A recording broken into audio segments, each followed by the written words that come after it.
Puji Tuhan, selamat pagi Bapak Ibu Saudara sekalian keluarga GPDI El Shaddai Magelang. Pagi hari ini kita mengucap syukur untuk hari yang baru yang Tuhan berikan kepada kita. Dan sebelum kita memulai aktivitas kita, mari kita akan bersama-sama menerima tuntunan Tuhan melalui firman-Nya dalam Renungan 79 ini. Dan saya percaya tuntunan firman Tuhan akan menolong kita untuk hidup sesuai dengan kehendak-Nya. Renungan kita hari ini saya beri tema terpikat. Terpikat memiliki arti tertarik hatinya.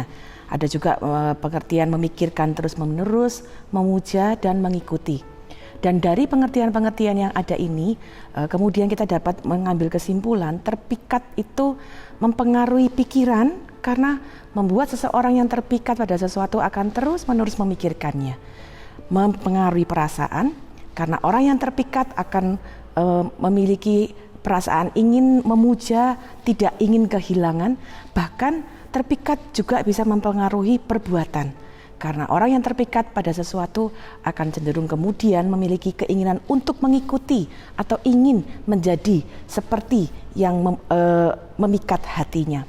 Nah, hari ini dari tema ini kita akan belajar apa yang Tuhan tegas berikan peringatan kepada kita sebagai umat-umat Tuhan melalui peringatan dalam Yehezkiel pasal 14 yang minggu ini kita baca bersama-sama. Ada satu peringatan untuk kita benar-benar berhati-hati dengan apa yang kita izinkan untuk memikat hati kita. Kita akan melihat satu renungan di dalam Yehezkiel pasal yang ke-14. Bapak Ibu Saudara dapat melihat Yehezkiel pasal 14. Ada satu perikop pada ayat 1 sampai 11, tetapi saya hanya akan membaca beberapa ayat. Kita melihat dulu ayat yang ketiga. Yehezkiel 14 ayat ketiga, demikian firman Tuhan.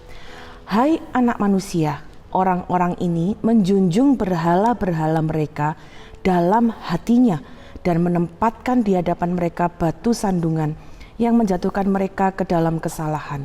Apakah aku mau mereka meminta petunjuk daripadaku? Ya, demikian firman Tuhan.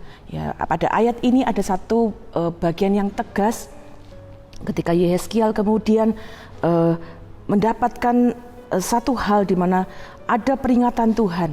Ada tua-tua Israel yang duduk di hadapannya, kemudian dia melihat dan ada suara Tuhan yang memberikan satu peringatannya bahwa tua-tua Israel itu mereka menjunjung berhala-berhala mereka dalam hatinya. Bapak Ibu Saudara, Tuhan mengetahui kehidupan kita, bahkan sampai kedalaman hati kita. Sesuatu yang di dalam hati yang orang lain tidak lihat, orang lain mungkin tidak mengerti, tetapi sesungguhnya Tuhan sangat mengerti sampai kedalaman hati kita. Penyembahan berhala berkali-kali timbul dalam sejarah umat Israel.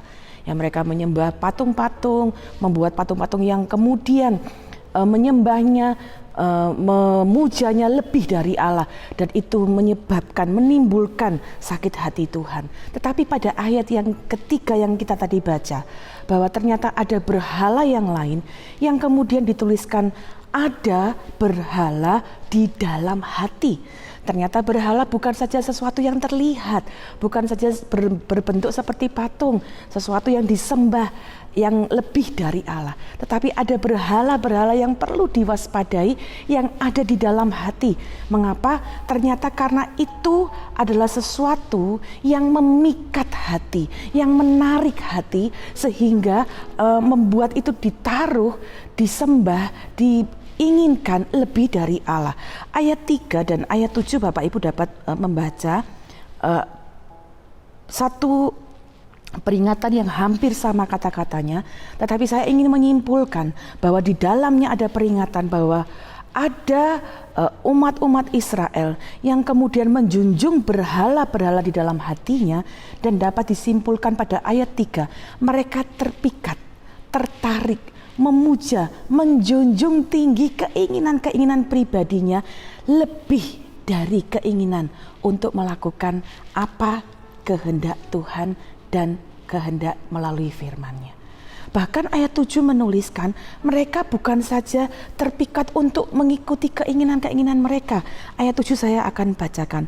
Karena setiap orang, baik dari kaum Israel maupun dari orang-orang asing yang tinggal di tengah-tengah Israel, yang menyimpang daripadaku dan menjunjung berhala-berhala dalam hatinya, Sampai di situ ada satu kesimpulan, ternyata pada ayat 7 lebih menjelaskan bahwa mereka terpikat pada keinginan-keinginan diri sendiri, bukan hanya untuk membuat mereka enggan mengikuti kehendak Tuhan.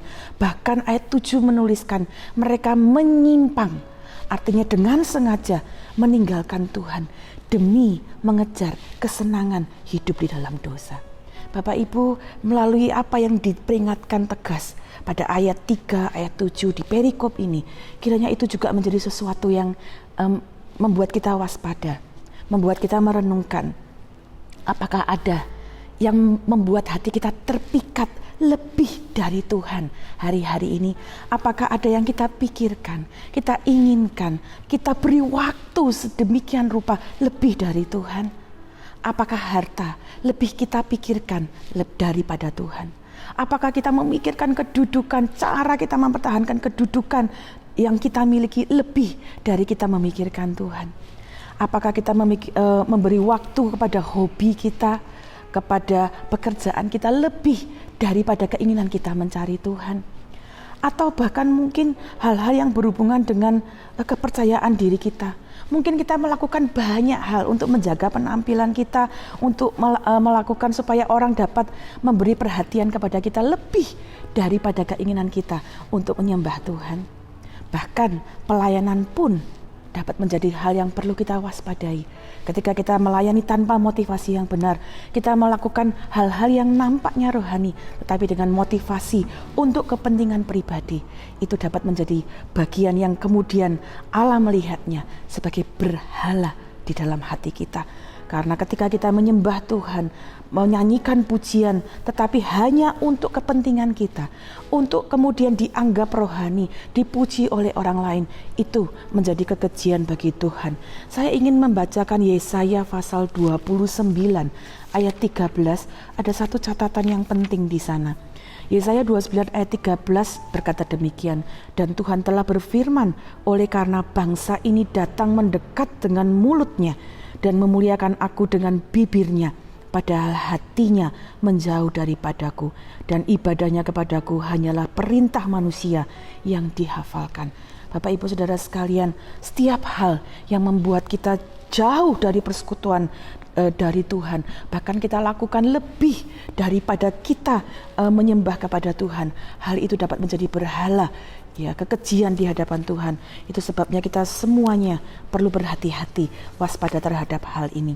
Akibat-akibat yang terjadi tentunya akan sangat mengerikan, akan sangat menyedihkan, karena ayat 7 ayat 3 tadi juga memberikan penjelasan orang-orang yang menjunjung tinggi berhala di dalam hatinya saat dia mengharapkan petunjuk Tuhan. Ayat 3 menuliskan, ayat 7 menuliskan bahwa ketika mereka datang meminta petunjuk Tuhan. Ayat 8 dikatakan demikian, saya bacakan. Aku sendiri akan menentang orang itu, dan aku akan membuat dia menjadi lambang dan kiasan dan melenyapkannya dari tengah-tengah umatku, dan kamu akan mengetahui bahwa akulah Tuhan. Bapak Ibu Saudara sekalian, ya, Allah tidak menghendaki kita melakukan, menaruh hal-hal yang lain lebih dari kita mengasihi dan menyembah Tuhan. Karena itu mari hari-hari ini kita kemudian lebih waspada akan apa yang ada di dalam hati kita. Ayat 9 dan 10 bahkan memberikan peringatan kepada hamba-hamba Tuhan. Ayat 9 dikatakan kalau ada seorang nabi yang kemudian tidak memberikan peringatan, ya, seorang nabi yang membiarkan, mendukung atau justru mendorong penyembahan berhala pada umat-umat Israel, mereka juga akan menerima hukuman. Karena itu ini juga menjadi peringatan bagi hamba-hamba Tuhan untuk hari-hari ini berani untuk menyuarakan kebenaran, tidak membiarkan umat Tuhan melakukan dosa yang tidak berkenan di hadapan Tuhan. Oleh karena itu Bapak Ibu sekalian, apa yang harus kita lakukan? Ayat 6 ada satu jawaban yang Tuhan berikan. Oleh karena itu katakanlah kepada kaum Israel, beginilah firman Tuhan Allah, bertobatlah dan berpalinglah dari berhala-berhalamu, dan palingkanlah mukamu dari segala perbuatanmu yang keji. Bapak Ibu Saudara, berpaling bertobat. Kalau ada hal-hal yang Tuhan sedang tegur dalam hati kita, Tuhan mungkin bicara dalam hati kita, engkau lakukan ini dan itu lebih daripada mengasihi aku. Mari kita segera bertobat, berpaling kembali kepada kehendak Tuhan. Mazmur 139 ayat 23 menjadi doa dari Daud. Kiranya itu juga menjadi doa kita. Tuhan, selidiki hatiku. Ya, kita minta Tuhan menolong kita, menyelidiki kita supaya kita terbuka di hadapan Tuhan. Mungkin ada hal-hal yang kita cintai, kita lakukan, kita inginkan lebih dari Tuhan. Tuhan akan menolong kita untuk kembali menaruh Tuhan di dalam hidup kita, hati kita sebagai yang terutama. Yang kedua, kita minta pertolongan Roh Kudus supaya hati kita yang mungkin awalnya terpikat, yang sudah mulai melenceng, terpikat pada hal-hal dunia, dapat kembali terpikat kepada Tuhan, dapat kembali menaruh perhatian kita kepada Tuhan. Bapak Ibu sudah membaca Yehezkiel pasal 11 pada beberapa hari yang lalu. Saya akan membacakan Yehezkiel 11 ayat 19 dan 20. Aku akan memberikan mereka hati yang lain dan roh yang baru di dalam batin mereka. Juga aku akan menjauhkan dari tubuh mereka hati yang keras dan memberikan mereka hati yang taat, supaya mereka hidup menurut segala ketetapanku dan peraturan-peraturanku dengan setia. Maka mereka akan menjadi umatku dan aku akan menjadi Allah mereka. Mungkin ada banyak hal yang tidak mudah untuk kita lakukan ketika itu berhubungan dengan apa yang kita inginkan. Tapi minta kekuatan Roh Kudus. Dia akan memberikan kita hati yang baru. Rohnya akan memberikan kita kekuatan. Seperti Yehezkiel 36 ayat 27 saya akan bacakan. Rohku akan kuberikan diam di dalam batinmu dan aku akan membuat kamu hidup menurut segala ketetapanku dan tetap berpegang pada peraturan-peraturanku dan melakukannya. Roh Kudus akan menolong kita dari terpikat kepada dunia ini, diubahkan untuk menjadi terpikat kepada Tuhan. Sehingga ayat 11 dari Yehezkiel 14 akan menjadi bagian dalam hidup kita. Supaya kaum Israel jangan lagi sesat daripadaku dan jangan lagi menajiskan dirinya dengan segala pelanggaran mereka. Dengan demikian mereka akan menjadi umatku dan aku akan menjadi Allah mereka. Demikianlah firman Tuhan Allah. Bapak Ibu Saudara sekalian, beri waktumu berdoa, beri waktumu baca firman supaya kita dapat mengerti kehendak Tuhan. Keinginan dalam hati kita adalah menyenangkan hati Tuhan, melakukan perbuatan-perbuatan sesuai dengan kebenaran yang Tuhan berikan. Izinkan Tuhan membawa kita, hati kita bukan terpikat kepada dunia, tetapi terpikat kepada Tuhan. Izinkan Tuhan menolong kita, hati kita melekat kepadanya. Seperti pemazmur di dalam Mazmur 91 ayat yang ke-14 mengatakan demikian. Saya akan bacakan Mazmur 139 ayat yang ke-14. Mazmur 91 ayat yang ke-14. Maaf, saya salah menyebutkannya. Sungguh hatinya melekat kepadaku, maka aku akan meluputkannya. Aku akan membentenginya sebab ia mengenal namaku. Ketika hati kita melekat kepada Tuhan, ada pertolongan Tuhan, ada kekuatan Tuhan bagi hidup kita. Demikian firman Tuhan, kiranya hari ini menjadi hari di mana kita terus melekat kepada Tuhan. Pertolongan, kekuatan Tuhan menjadi bagian hidup kita. Mari kita berdoa bersama-sama. Bapa di dalam surga, terima kasih untuk peringatan firman-Mu. Tuhan, hari ini kami berdoa, mari Engkau terus menolong kami, menyelidiki hati kami. Kami mau belajar terbuka di hadapan hadirat-Mu. Kalau ada hal-hal yang kami cintai, hal-hal yang kami inginkan lebih dari Engkau, sehingga itu menjadi berhala di dalam hati kami. Kami mohon ampun ya Tuhan, tapi tolong kami untuk berpaling, untuk bertobat, dan Roh-Mu yang kudus menolong kami. Ubahkan hati kami, supaya hati kami sungguh dipenuhi oleh keinginan untuk menyenangkan hati-Mu. Bawa hati kami Tuhan terpikat kepada Engkau, bawa hati kami melekat kepadamu, supaya hidup kami sungguh menyenangkan hati-Mu. Berkati seluruh kami yang mendengar firman-Mu, untuk hati kami sungguh dapat terpaut kepada Engkau.